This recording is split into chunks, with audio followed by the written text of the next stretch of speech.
Okay, my name is Esther Juma. I work in a flower farm in Kenya, in a place called Naivasha. In our farm, we only deal with roses, where we grow about 40 varieties of roses. Okay, I've been working in that farm for this is my 6th year, and that's where I learned about fair trade. And through fair trade, I was able to go back to college and did diploma in IT, information technology, after which our company advertised for a position of a recorder. I went there as a grader. I only used to sort flowers by length and by color. But after I enrolled back to college, I was able to get that position as a recorder.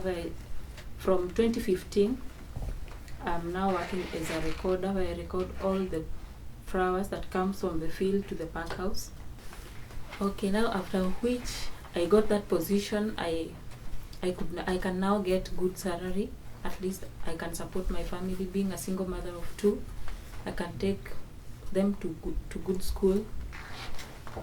And yeah, at least I have a good life after I got that position, which so many people would wish to have it. But because of fair trade, I got the position. Were it not for fair trade, maybe I could still be a grader. Yeah. And through fair trade in our farm, we have had so many projects.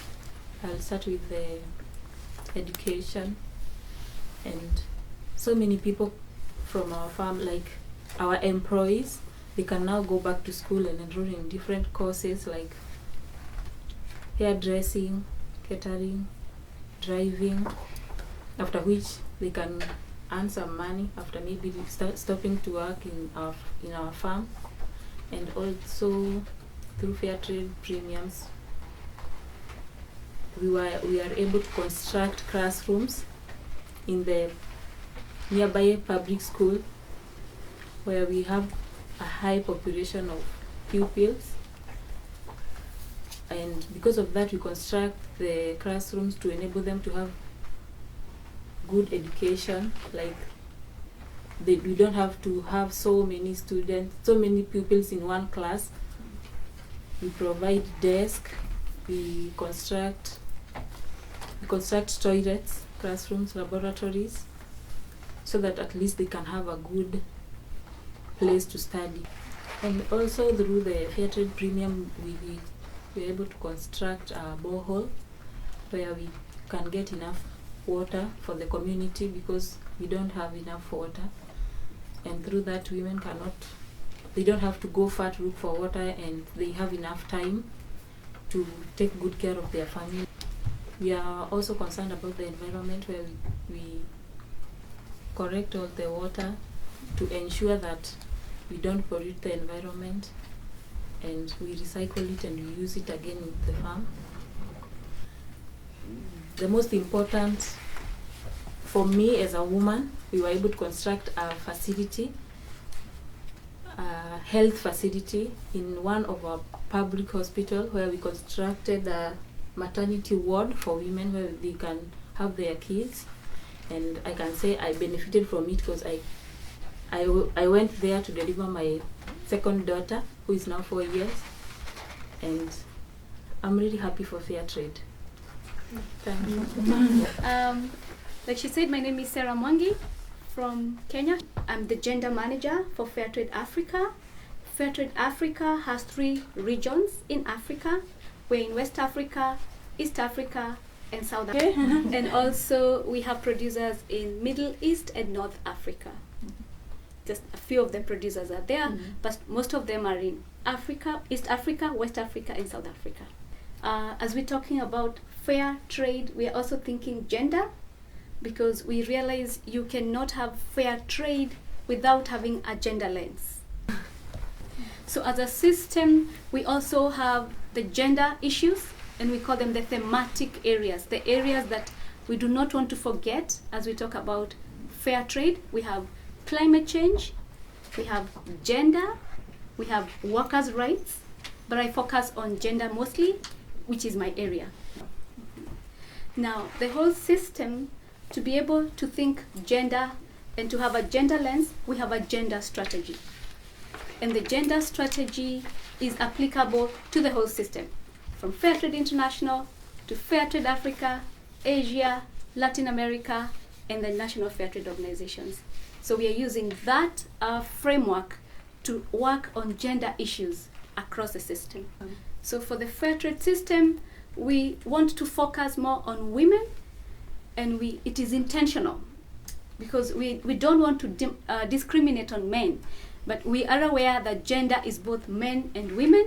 But because of the scenario right now, the situation in the system, we find that women are more marginalized. So we would want to uplift them so that they can at least be able to benefit like the men.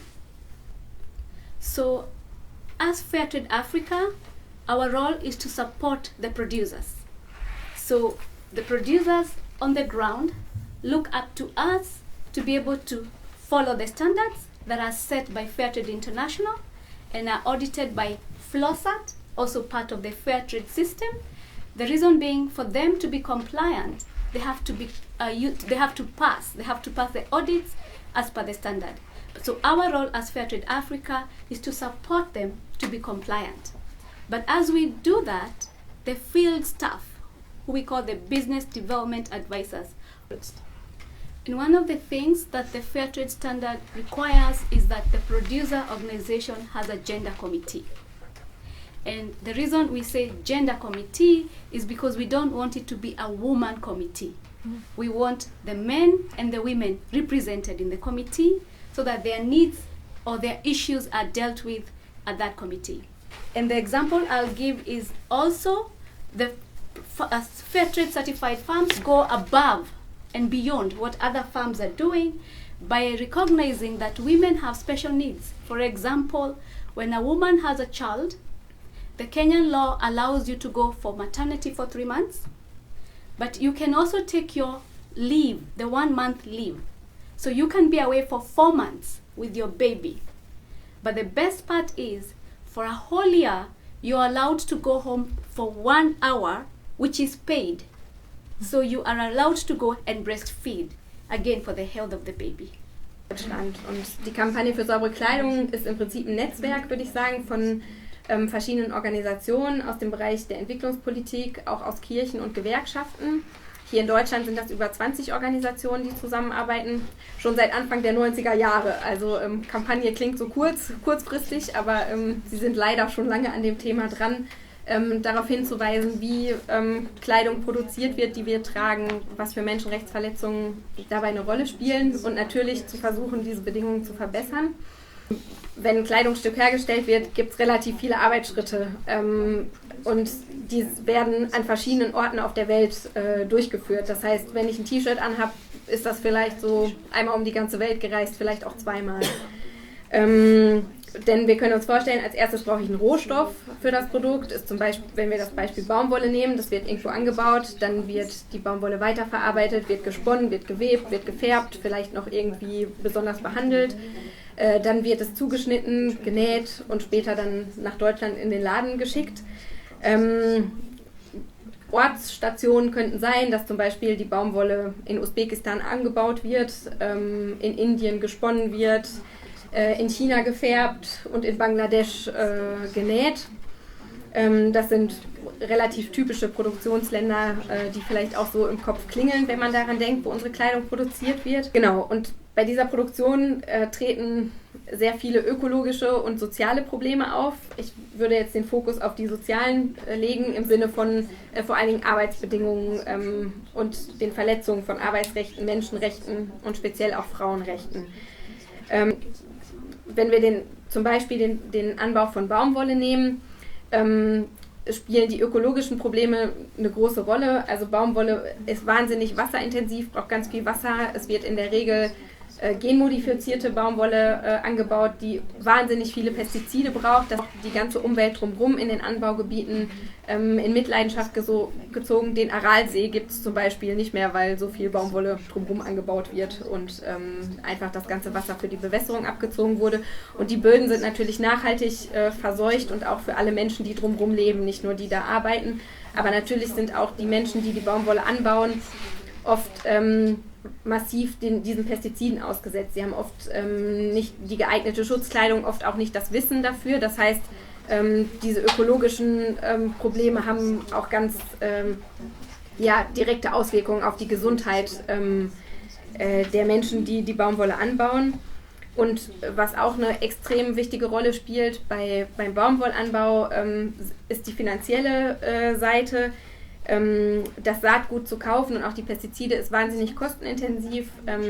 Es wird oft von Kleinbäuerinnen und Kleinbauern angebaut, die halt nicht viel Kapital haben und die sich oft dafür verschulden, dass sie Saatgut kaufen können und auch die Pestizide und ganz schnell in einen Teufelskreis kommen, dass sie sich verschulden. Es gibt auch sehr viele Selbstmordfälle, zum Beispiel in Indien, wo sehr viel Baumwolle angebaut wird, weil einfach die Menschen so verzweifelt sind, dass sie nicht rauskommen, weil sie entweder wenn es eine schlechte Ernte gibt, halt gar keine Baumwolle haben, die sie am Ende einer Saison verkaufen können, oder einfach auch die Weltmarktpreise so schlecht sind, dass sie gar nicht so viel wieder einnehmen, wie sie ausgegeben haben, um sozusagen die Inputkosten für die Produktion wieder reinzuholen. Wenn wir weiter gucken in der textilen Kette und jetzt mal speziell an Frauen denken, gibt es auch im Bereich von der Spinnerei, dem Arbeitsschritt der Spinnerei, insofern massive Frauenrechts- und Menschenrechtsverletzungen, dass es zum Beispiel in Indien ein sehr ausgeprägtes System gibt, was man eigentlich als moderne Sklaverei bezeichnen kann. Da werden junge Frauen und Mädchen über Jahre im Prinzip auf dem Fabrikgelände von Spinnereien gefangen gehalten, untergebracht und dort auch mit massiven Überstunden zur Arbeit gezwungen. Insofern kann man von Zwang reden oder auch von Sklaverei, dass ihnen gesagt wird, dass sie, wenn sie 3 oder 4 Jahre dort arbeiten, erst am Ende der Zeit ihren Lohn bekommen. Und viele halten das gar nicht durch, rein körperlich. Etliche nehmen sich auch das Leben. Und das ist also zum Beispiel ein sehr spezieller Fall, wo die Rechte von Frauen und Mädchen betroffen sind. Und wenn wir uns die Konfektion angucken, was der Fokus von Femnet ist, haben wir es auf jeden Fall mit extrem niedrigen Löhnen zu tun. Also die Menschen verdienen nicht genug zum Leben damit, was sie verdienen, um unsere Kleidung zu nähen. Und sie müssen massive Überstunden machen. Also wir haben oft Schilderungen von Näherinnen, die 60 bis 100 Stunden die Woche arbeiten, regelmäßig immer, teilweise an 7 Tagen die Woche, ohne auch nur einen Tag Pause. Wir haben oft auch viele Gesundheitsprobleme, es ist auch eine gesundheitliche Belastung, oft in den Fabrikhallen zu arbeiten mit den Stoffen, mit denen sie arbeiten. Sicherheit, vor allen Dingen im Sinne von Gebäudesicherheit, spielt eine große Rolle. Sicher ist das Fabrikunglück von Rana Plaza bekannt, wo in Bangladesch über 1000 Menschen in einem Fabrikgebäude bei lebendigem Leibe begraben wurden, weil einfach illegal das Gebäude weiter errichtet wurde und einfach das Gebäude dafür nicht ausgerichtet war, dass dort so viele Nähfabriken waren. Es kommt auch immer wieder zu Fabrikbränden, wo auch hunderte Arbeiterinnen bei diversen Vorfällen immer auch verbrannt sind, wirklich in den Gebäuden. Und was ein grundlegendes Problem ist, dass die Organisationsfreiheit der Menschen eingeschränkt ist. Das heißt, sie haben nicht die Möglichkeit, sich zum Beispiel in Gewerkschaften oder auch in anderen Formen zu organisieren und für ihre Rechte einzusetzen, was eigentlich, würde ich sagen, sehr grundlegend wäre, damit einfach vor Ort selber was passieren kann. Ich habe jetzt diese Arbeitsbedingungen geschildert und die Frage ist, wer ist denn dafür überhaupt verantwortlich? Und es ist noch wichtig zu wissen, dass, wenn man heute guckt, wie funktioniert die Modeindustrie, Modeunternehmen und Handelsunternehmen sitzen hier im globalen Norden, sage ich mal, in Deutschland, in Europa, in den USA. Und diese Unternehmen haben keine eigenen Nähfabriken mehr, wie das früher war, sondern sie platzieren sozusagen Aufträge in Fabriken in Bangladesch, Indien, Türkei, China, wo viel genäht wird. Und insofern kann man eigentlich sagen, dass diese Unternehmen als Auftraggeber eigentlich direkt dafür verantwortlich sind, was für Arbeitsbedingungen dort vorherrschen. Denn darüber, was sie bereit sind an Preisen zu zahlen für die Kleidungsstücke, die sie abnehmen, und auch die Art, wie sie ihre Geschäftsbeziehungen gestalten, haben sie im Prinzip einen 100%igen Einfluss auf die Arbeitsbedingungen. Weil eine ganz große Rolle spielt, dass die Modeindustrie heute wahnsinnig schnelllebig ist. Das heißt, die Modefirmen bringen 24 Kollektionen im Jahr in die Läden. Wir haben teilweise nur wenige Wochen davon, dass irgendwelche Stars Kleidungsstücke anhaben, die dann möglichst bald danach im Laden hängen sollen. Das heißt, Wir haben ganz oft extrem kurze Lieferfristen, ganz viele Änderungen, oft nur Bestellungen in kleinen Mengen, sodass es ganz schwierig ist für die Fabrikbesitzer, ihre Produktion zu planen, weil auch oft nicht immer mit der gleichen Fabrik zusammengearbeitet wird, sondern einfach die Aufträge an die Fabrik vergeben werden, die einfach den billigsten Preis nennt. Und das heißt, das ist noch wichtig zu wissen, dass sozusagen die Unternehmen hier in Deutschland und Europa einfach diese Aufträge vergeben und dadurch einen großen Einfluss auf die Arbeitsbedingungen haben.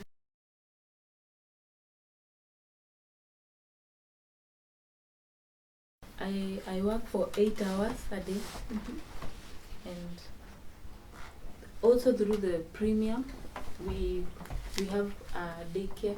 Because we have a daycare where your young kid who has not enrolled into a school, you can take her there, and after work you can go and pick her. But if she or he is already in school, she goes to school, you work. Because I leave work at 4:30 in the evening, I have time, I can go and pick her and go back home. Yeah.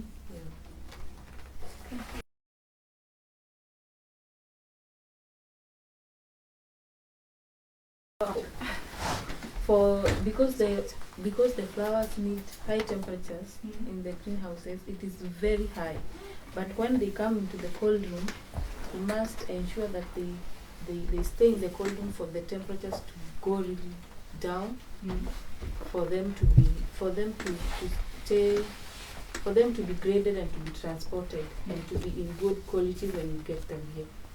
Yeah. We export flowers daily. So if you order today, maybe by tomorrow you'll have the roses. Yeah. Yes.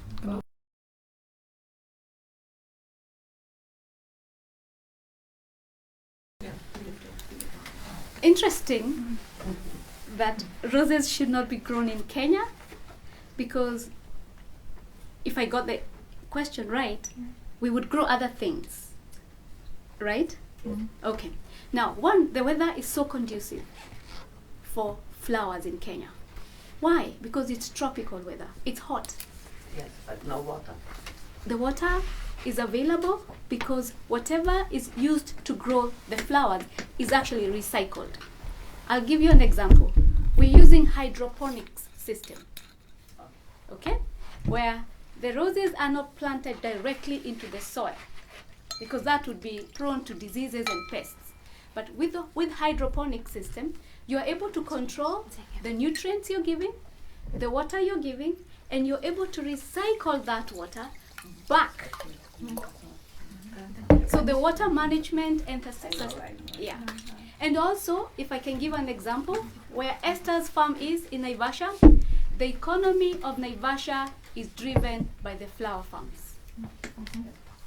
If the flower farms did not exist in Naivasha, the economy of Naivasha would be different.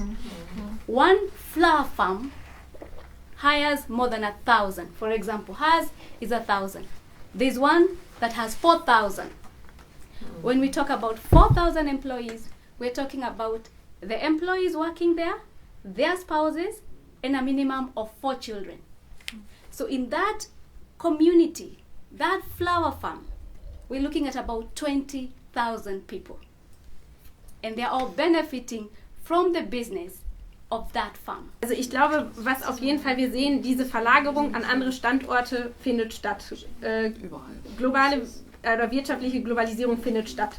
Und ich glaube, dann kann man trotzdem fragen, wenn das sowieso schon stattfindet, kann man dann nicht trotzdem gucken, dass da die Bedingungen andere sind. Und ich meine, hier war ja zum Beispiel auch, selbst wenn ich vielleicht nicht selber konsumiere, vielleicht kann ich an der Stelle das anregen, wo das konsumiert wird. Hier war das Beispiel zum Beispiel von Blumen und Blumen in der Kirche zum Beispiel. Und da würde ich zum Beispiel auch für Kleidung eine Parallele sehen. Natürlich würde ich sagen, der persönliche Konsum ist die eine Sache. Und da kann ich auch überlegen, muss ich immer was Neues für mich kaufen und so viel wie bis jetzt, oder habe ich selber Alternativen? Kann ich auch was tauschen? Kann ich was reparieren? Kann ich vielleicht was regional produziertes kaufen, wenn ich bestimmte Sachen nicht unterstützen möchte? Aber ich denke, es gibt für einen selber oder auch in anderen Kontexten immer wieder Beispiele, wo diese Dinge konsumiert werden. Und dann, denke ich, ist es wichtig, wenn man das für sich im Privaten möchte oder an anderer Stelle, darauf zu pochen, dass es da auf jeden Fall faire Alternativen gibt. Also bei Kleidung zum Beispiel gibt es ja auch Berufskleidung zum Beispiel, die beschafft wird. Wenn wir jetzt eine Stadt angucken, die muss für ihre Menschen, die bei der Stadtreinigung in Krankenhäusern sonst wo arbeiten, die brauchen Berufskleidung. Die wird auf jeden Fall eingekauft und die wird wahrscheinlich nicht so gekauft, dass sie nur in Deutschland hergestellt ist. Das heißt, das sind zum Beispiel Kerben, in die man schlagen kann, wo man sagen kann, wir kaufen das wird im Ausland produziert und dann möchten wir wenigstens, dass da bestimmte Standards eingehalten werden. Und zum Beispiel für die Textilbranche würde ich sagen, ist der derzeitige Stand zu sagen, dann guckt man halt auf bestimmte Siegel. Wirklich fair gehandelt, wie Fairtrade kann hier zum Beispiel eine Option sein. Für den Baumwollbereich würde ich sagen, gibt es ähnliche Auswirkungen wie die wir hier für die Rosen gehört haben, für die Baumwollbäuerinnen und Bauern, die die Baumwolle anbauen. Also das kann zum Beispiel was sein, worauf man achtet. Natürlich würde ich auch sagen, gehört eine Hinterfragung von, wie funktioniert unser Konsum, gehört auf jeden Fall immer dazu und dann auch bestimmte Unternehmen in die sozusagen Verantwortung zu nehmen. Aber ich denke, ja, man muss sich bewusst sein, dass man sozusagen vielleicht nicht immer gleich der Boykott auf allen Ebenen auch realistisch ist.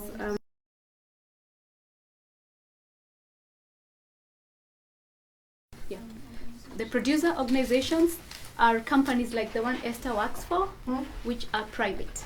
They are owned by people. That's a really good question because we have the producer organizations that are as big as Esther's farm with about 1,000 people, but we also have organized groups and we call them cooperatives, where we have the owners of the farms come together and form a cooperative. For example, in coffee in Kenya, cocoa in West Africa, where you have, she has her own piece of land, she's growing coffee, I'm growing coffee, so we come together and form a cooperative. And also, as we are talking about fair trade, we are looking at both hired labor, where we have a lot of workers, and the cooperatives. So it's both small producer organizations and the hired labor. Okay.